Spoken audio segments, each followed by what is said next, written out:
Quer ver uma coisa que dá dor de cabeça em muita gente? Plano de saúde. E infelizmente algumas decisões a gente acaba tendo que acatar por não saber os nossos direitos. Pensando nisso, eu fui conversar com um advogado especialista em direito médico e da saúde, para saber sobre as obrigações dos planos quando o assunto é autismo. E já começa pelo momento da contratação. Olha só. Quando a família tem o diagnóstico do seu filho ou da sua filha com autismo, é muito comum que se procure um plano de saúde para que oferte a melhor cobertura possível. E é muito comum também, na grande maioria das vezes, que os planos de saúde recusem o autista como seu beneficiário somente por conta dele ter o autismo. E isto, por lei, é vedado. O plano, por lei, não pode obrigar que esta criança não participe do contrato com a família. Portanto, todo o plano de saúde, por lei, é obrigado a receber o autista. E uma vez que a criança já esteja incluída no plano, será que a operadora pode determinar quais terapias complementares ela vai fazer? Eu perguntei isso para o advogado também.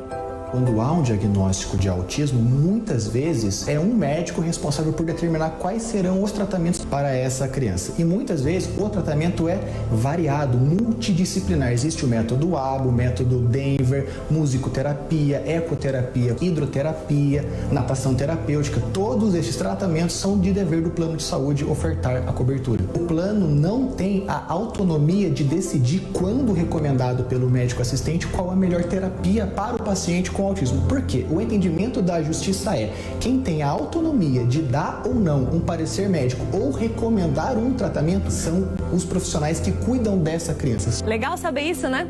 Mas aí você me diz, Ana, o problema é que no meu plano não tem o tratamento, a terapia que o médico recomendou. O que eu faço? Então, nesse caso, a terapia deve ser feita com um profissional não credenciado e o valor pago deve ser reembolsado pelo plano. Mas preste atenção nas regrinhas.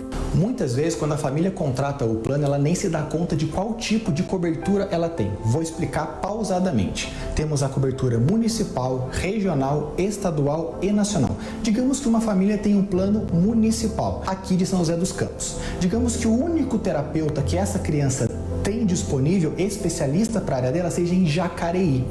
A família vai até esse profissional em outra cidade, faz o pagamento, volta até o plano de saúde com a nota fiscal, com um simples recibo e faz o protocolo de reembolso. Com questão ao reembolso, a família tem que ficar bastante atenta. Se houver uma cláusula limitatória, exemplo, a terapia custa R$100 a hora. Certo? E o plano tem uma cláusula de reembolso de R$80 a hora. A família vai custear 20 e o plano devolve 80. Se não houver essa cláusula em contrato, o plano é obrigado a fazer o reembolso total.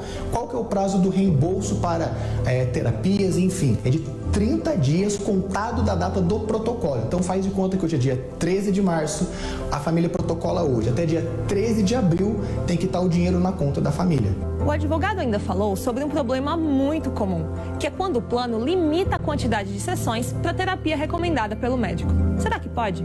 Quando há a estipulação pelo médico do número de sessões, não cabe ao plano de saúde limitar, vai ser no número de sessões que o médico disse. Geralmente o médico começa com o tratamento de um número básico de sessões, digamos 40 sessões para serem feitas durante o ano. E é muito comum que o plano de saúde limite, por exemplo, a 12. E é muito sério isso, porque a família tem que ter a plena noção que o plano de saúde não pode limitar o número de sessões. Por quê? O plano não pode obstar o tratamento que o médico recomendou.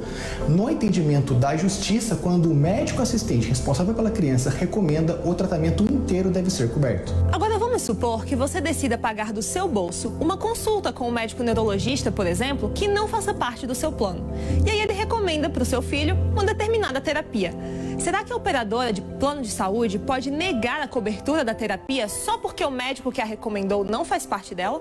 Quando há o tratamento recomendado por um médico não credenciado, é muito comum que as operadoras neguem baseado simplesmente que por um tratamento não dado ou recomendado por um médico credenciado, este tipo de tratamento não pode acontecer. A lei entende o seguinte: mesmo que o médico não seja credenciado ao plano de saúde, é obrigatório ao plano de saúde ofertar a cobertura para exatamente aquele tipo de tratamento que o médico, mesmo que não credenciado, recomende.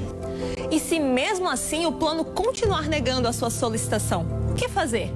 O advogado ensinou passo a passo. Quando houver a negativa expressa do plano de saúde para quaisquer coberturas de tratamento com relação ao autismo, a família deve seguir os simples passos. O primeiro é pedir a negativa por escrito. O plano tem 24 horas quando negar o tratamento para dar uma negativa por escrito. O que a família pode fazer depois quando tiver a negativa em mãos? A família deve ir até o site da ANS e abrir uma reclamação. O consumidor pode ir lá relatar o que aconteceu e juntar em PDF este arquivo da negativa. Caso não haja uma solução adequada para o caso, a família pode pegar toda esta documentação e procurar a justiça via PROCON, via advogado particular ou via Defensoria Pública.